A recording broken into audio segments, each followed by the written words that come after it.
Hello, अस्सलाम वालेकुम। कैसे हो मेरा बेटा जी? उम्मीद करता हूँ कि आप लोग सारे खैरियत से होंगे। मेरा बेटा जी आज काफ़ी अरसे के बाद एक नई वीडियो के साथ आप लोगों के सामने हाजिर हूँ। और ये वीडियो ख़ास तौर पे 10th क्लास के स्टूडेंट्स के लिए है जिनके बोर्ड के एग्ज़ाम जो हैं वो बिल्कुल करीब आ चुके हुए हैं। जैसा कि आप लोग जानते हैं कि बोर्ड ने 10th क्लास की डेट शीट जो है वो इशू कर दी हुई है। और 10th क्लास के जो बोर्ड के पेपर हैं वो 10 मार्च 2026 को 30 मार्च 2026 को शुरू होने हैं। और इसी सिलसिले को आगे बढ़ाते हुए इस सिलसिले की पहली वीडियो जो है वो आपके सामने शो करने लगा हूं, ताकि आपके लिए पेपर्स को प्रिपेयर करना आसान हो जाए और आपको आइडिया हो जाए कि हम लोगों ने पेपर्स को किस तरीके से पेपर्स की तैयारी करनी है और तैयारी करके अच्छे नंबर जो है वो हम लोग पेपर के अंदर हासिल कर सकते हैं। तो मेरा बेटा जी आज की इस पहली वीडियो के अंदर हम लोग क्या करेंगे, पेयरिंग स्कीम डिस्कस करेंगे। किसकी? मैथ की। सबसे पहले हम लोग पेयरिंग स्कीम किसकी डिस्कस करेंगे? मैथ की 2026, यानी 2026 के मैथ का पेपर जो है वो किस तरीके से आएगा। और ताकि इस तरीके को अच्छे तरीके से समझिएगा, ताकि इस तरीकों को फॉलो करते हुए आप लोग मैथ की तैयारी कर सको। और ना सिर्फ आपके सामने पेयरिंग स्कीम को एक्सप्लेन करूंगा, बल्कि उसके साथ साथ आप लोगों को वो तरीका भी बताऊंगा कि अगर आप लोग उस तरीके को फॉलो कर लो तो आपके लिए मैथ के पेपर में पास होना कोई मुश्किल नहीं होगा। और वो बच्चे जो अभी तक जो मैथ की तैयारी नहीं कर पाए, अगर वो इस बताए हुए तरीके के मुताबिक या इस फार्मूले के मुताबिक तैयारी कर लेंगे तो मैं उम्मीद करता हूँ कभी भी मैथ के पेपर में फेल नहीं हो सकते। तो मेरा बेटा तरीका बयान करने से पहले आपके सामने मैं सबसे पहले पेयरिंग स्कीम रखूंगा कि आपका पेपर जो है वो किस तरीके से आएगा। जैसा कि आप लोग जानते हो कि सबसे पहला क्वेश्चन क्या होता है? एमसीक्यूज का होता है। इसे हम लोग क्या कहते हैं? क्वेश्चन नंबर 1, जो क्या होता है? एमसीक्यूज का होता है। और आप लोगों को पता है मैथ्स के पेपर में टोटल एमसीक्यूज जो है वो कितने आते हैं? 15 एमसीक्यूज। कितने एमसीक्यूज आते हैं? 15 एमसीक्यूज आते हैं। और यहाँ पे तमाम एमसीक्यूज की मैंने डिटेल बताई हुई है कि कौन से चैप्टर में से कितने एमसीक्यूज आएंगे। यानी कि फर्स्ट किया चैप्टर नंबर 1 है उसमें से 2 एमसीक्यूज आएंगे, चैप्टर नंबर 2 है उसमें से 1 एमसीक्यूज आएगा, चैप्टर 3 में से 2 आएंगे, चैप्टर 4 में से 1 एमसीक्यूज आएगा, चैप्टर नंबर 5 में से 2 एमसीक्यूज आएंगे, चैप्टर नंबर 6 में से 1 एमसीक्यूज होगा, चैप्टर नंबर 7 में से 1, चैप्टर नंबर 8 में से 0, चैप्टर नंबर 9 में से 1, चैप्टर नंबर 10 में से 1, चैप्टर नंबर 11 में से 1, चैप्टर नंबर 12 में से 0 और चैप्टर नंबर 13 में से 2 एमसीक्यूज होंगे। यानी कि इन तमाम चैप्टर्स के एमसीक्यूज को मिला के टोटल जो एमसीक्यूज हैं वो तकरीबन क्या कितने होंगे? 15। और तकरीबन ऑलमोस्ट पेपर के अंदर जितने भी एमसीक्यूज आते हैं वो सारे के सारे ऑलमोस्ट मैथमेटिक्स के जो होते हैं वो एक्सरसाइज में से आते हैं। अगर आप लोग सिर्फ एक्सरसाइज के एमसीक्यूज कर लो तो मैं उम्मीद करता हूं कि अगर आपके 15 नहीं तो कम से कम 14 नंबर जो है वो एमसीक्यूज में जरूर आ जाएंगे। तो अगर आप लोग सिर्फ खाली एमसीक्यूज को ही अच्छे तरीके से कर लो तो आपके 14 मार्क्स जो हैं वो इजीली आ सकते हैं। और बाकी पास होने के लिए आपको मैक्सिमम कितने नंबर चाहिए होंगे? 11 नंबर चाहिए होंगे। और एमसीक्यूज के क्वेश्चन के बाद हमारा जो सेकंड क्वेश्चन होता है वो होता है शॉर्ट क्वेश्चंस का। और शॉर्ट क्वेश्चंस के आपके पास 3 क्वेश्चंस होते हैं। एक होता है क्वेश्चन नंबर 2, और एक होता है क्वेश्चन नंबर 3, और एक होता है क्वेश्चन नंबर 4। सबसे पहले हम लोग बात करते हैं क्वेश्चन नंबर 2 की। क्वेश्चन नंबर 2 के अंदर चैप्टर नंबर 1, 2 और 3 में से शॉर्ट क्वेश्चन पूछे जाते हैं। और आप लोग अच्छे तरीके से जानते हो कि हर क्वेश्चन में टोटल 9 क्वेश्चन पूछे जाते हैं। और 9 क्वेश्चन में से आपने टोटल कितने अटेम्प्ट करने होते हैं? 6 क्वेश्चन जो है वो अटेम्प्ट करने होते हैं। तो क्वेश्चन नंबर 2 में देखो, चैप्टर नंबर 1, 2, 3 में से क्या आएगा? चैप्टर 1 में से भी 3 क्वेश्चन आएंगे, चैप्टर 2 में से भी 3 क्वेश्चन आएंगे, और चैप्टर 3 में से भी 3 क्वेश्चन आएंगे। यानी कि इन तीनों चैप्टर्स में से टोटल 9 शॉर्ट क्वेश्चन आएंगे। और इन 9 शॉर्ट क्वेश्चन में से आप लोगों ने सिर्फ कितने अटेम्प्ट करने होंगे? 6 शॉर्ट क्वेश्चन अटेम्प्ट करने होंगे।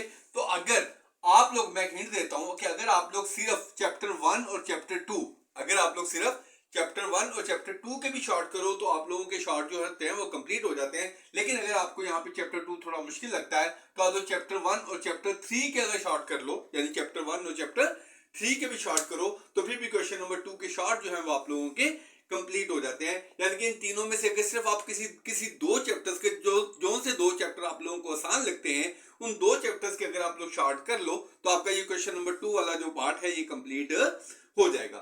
उसके बाद अगर हम बात करते हैं क्वेश्चन नंबर 3 की। क्वेश्चन नंबर 3 में भी टोटल कितने क्वेश्चन पूछे जाएंगे? 9। और उन 9 क्वेश्चन में से आपने कितने अटेम्प्ट करने होंगे? 6 क्वेश्चन अटेम्प्ट करने होंगे। और ये जो क्वेश्चन नंबर 3 होगा वो होगा चैप्टर नंबर 4, 5 और 6 में से। चैप्टर 4 में से 2 क्वेश्चन आएंगे, चैप्टर 5 में से 4 क्वेश्चन आएंगे, और चैप्टर 6 में से टोटल 3 क्वेश्चन आएंगे। तो अगर आप लोग सबसे इजी वाला पोर्शन यानी कि चैप्टर 5 और 6 कर लो, चैप्टर 5 और 6 इंतहाई आसान है। अगर आप लोग चैप्टर 5 और 6 के शॉर्ट कर लो तो आपका क्या होगा? जो क्वेश्चन नंबर 3 है वो कंप्लीट हो जाएगा। यानी कंप्लीट क्या, एक एक्स्ट्रा क्वेश्चन भी हो जाएगा। आपने 6 करने हैं तो ये कितने हो जाएंगे, 7 हो जाएंगे। तो इसमें से क्वेश्चन नंबर 2 में से कोई से 2 चैप्टर कर लो। क्वेश्चन नंबर 3 के 2 चैप्टर, कौन सा मैं जो प्रेफर करूंगा वो कौन सा करूंगा, चैप्टर नंबर 5 और चैप्टर नंबर 6, क्योंकि ये दोनों चैप्टर 4 के मुकाबले में ज्यादा इजी है। उसके बाद हम बात करते हैं क्वेश्चन नंबर 4 की। क्वेश्चन नंबर 4 में भी टोटल कितने क्वेश्चन पूछे जाएंगे, 9, और 9 में से कितने अटेम्प्ट करने हैं आपने, 6। तो देखें कौन कौन सा क्वेश्चन पूछा जाएगा, 7, चैप्टर नंबर 7, 8, 9, 10, 11, 12 और 13 में से टोटल क्या होंगे आपके क्वेश्चन पूछे जाएंगे। और चैप्टर नंबर 7 में से 4 क्वेश्चन होगा, चैप्टर 8 में से कोई भी शॉर्ट नहीं आएगा, चैप्टर नंबर 9 में से एक, चैप्टर नंबर 10 में से एक, चैप्टर नंबर 11 में से एक, चैप्टर 12 में से एक, तो चैप्टर नंबर 13 में से एक। तो इसका मतलब ये हुआ कि एक तो चैप्टर नंबर 7 करें आप लोग, क्योंकि उसमें से कितने 4 क्वेश्चन आने हैं, 4। उसके अलावा आप लोग चैप्टर 12 और चैप्टर 13 की सिर्फ डेफिनेशन कर लो, और उसमें से कितनी डेफिनेशन आ जाएंगी, नहीं चैप्टर 11 और 12 की। 13 ना करो, वो ज्योमेट्री वाला हो जाता है, ज्योमेट्री वाला क्वेश्चन आपसे अटेम्प्ट नहीं होगा। तो आप लोग क्या करो, एक तो चैप्टर 7 करो जिसमें से 4 क्वेश्चन आने हैं, उसके साथ साथ चैप्टर नंबर 11 और चैप्टर नंबर 12 की डेफिनेशन कर लो।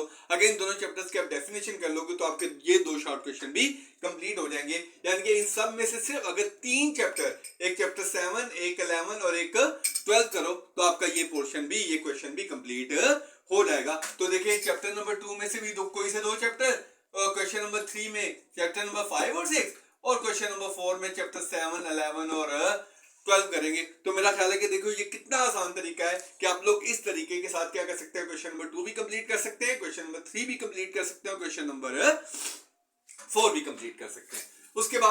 उसके बाद हम बात करते हैं लॉन्ग क्वेश्चंस की। लॉन्ग क्वेश्चंस में क्वेश्चन नंबर 5 जो है उसका पार्ट नंबर ए पूछा जाएगा चैप्टर नंबर 1 में से, और पार्ट नंबर बी पूछा जाएगा चैप्टर नंबर 2 में से। और लॉन्ग क्वेश्चन में देखो टोटल कितने क्वेश्चन हैं, 1, 2, 3, 4 एंड 5। उसमें जो पहले 4, जो क्वेश्चन नंबर 9 है, ये तो नेसेसरी क्वेश्चन है, ये आपने अटेम्प्ट करना ही करना है, ठीक है। और ऊपर वाले जो 4 क्वेश्चन है, इन 4 क्वेश्चन में से कोई से 2 क्वेश्चन आप लोगों ने अटेम्प्ट करने हैं। पहला क्वेश्चन जो है वो आएगा, ए बी पार्ट आएगा, चैप्टर नंबर 1 में से ए पार्ट आएगा, चैप्टर नंबर 2 में से बी पार्ट आएगा। क्वेश्चन नंबर 6 में चैप्टर नंबर 3 में से ए पार्ट आएगा, चैप्टर नंबर बी में से चैप्टर नंबर 4 में से बी पार्ट आएगा। क्वेश्चन नंबर 7 ए पार्ट आएगा, चैप्टर नंबर 5 में से, बी पार्ट आएगा चैप्टर नंबर 6 में से। और क्वेश्चन नंबर 8 की बात करें तो ए पार्ट आएगा चैप्टर नंबर 7 में से, और बी पार्ट आएगा चैप्टर नंबर 13 में से। तो मेरा बेटा इन 4 क्वेश्चन में से आपने 2 क्वेश्चन अटेम्प्ट करने हैं। हम लोग जो ज्यादा प्रेफर करते हैं स्टूडेंट्स को कि वो ये वाले 2 क्वेश्चन जो हैं, क्वेश्चन नंबर 6 और क्वेश्चन नंबर 7 जो है, इसकी तैयारी भरपूर तरीके से करें, क्योंकि ये 4 चैप्टर बाकी चैप्टर्स के मुकाबले में इंतहाई आसान होते हैं। तो अगर आप इन 4 चैप्टर्स को से प्रिपेयर कर लो लॉन्ग के लिए, chapter number 3, chapter number 4, chapter number 5 और चैप्टर नंबर 6, तो आपका क्या हो जाएंगे, 2 लॉन्ग जो है वो कंप्लीट हो जाएंगे। और जो लास्ट वाला क्वेश्चन है उसमें 2 चैप्टर में से थ्योरम आता है। एक थ्योरम आता है चैप्टर नंबर 9 में से, एक थ्योरम आता है चैप्टर नंबर 12 में से। आप इसमें से चाहे 9 के थ्योरम कर लो, चाहे 12 के थ्योरम कर लो, किसी एक चैप्टर के थ्योरम करने हैं, या तो 9 के या किसके 12 के। मैं जो प्रेफर करता हूँ वो क्या करता हूँ, चैप्टर नंबर 12 के किया करो, क्योंकि इसमें टोटल 4 थ्योरम है, और 4 में से जो थ्योरम नंबर 3 है वो नहीं आता होता। तो थ्योरम नंबर 1, थ्योरम नंबर 2 और थ्योरम नंबर अगर 4 कर लो, यानी कि 3 थ्योरम कर लो, तो फिर भी आप लोगों का ये क्वेश्चन जो है वो कंप्लीट हो जाता है। तो मेरा बेटा अगर इस फार्मूले को आप लोग इस फार्मूले के मुताबिक मैथ की तैयारी करो, तो मेरा ख्याल है कि आप मैथ के अंदर पूरे 75, यानी कि टोटल कितने चैप्टर करके, 2 चैप्टर यहां से, 2 चैप्टर यहां से 4, 3 चैप्टर यहां से 7, और हाँ, यानी कि अगर ये 7 चैप्टर कर लो, मेरा ख्याल है कि आप बोर्ड के पेपर के अंदर पूरे के पूरे 75 मार्क्स जो है वो गेन कर सकते हो। उम्मीद करता हूं कि आप लोग इस बताई हुई स्कीम को फॉलो करोगे और अच्छे नंबर लेने की कोशिश करोगे। मेरा बेटा, मेरी दुआएं आप लोगों के साथ हैं, और उम्मीद करता हूं कि 10th में पढ़ने वाले जितने बच्चे हैं सबके पेपर बहुत अच्छे हों, और कोई भी बच्चा जो है मैथ के पेपर में फेल ना हो। थैंक यू, अल्लाह हाफिज, अल्लाह आप लोगों का हामी हो नासिर।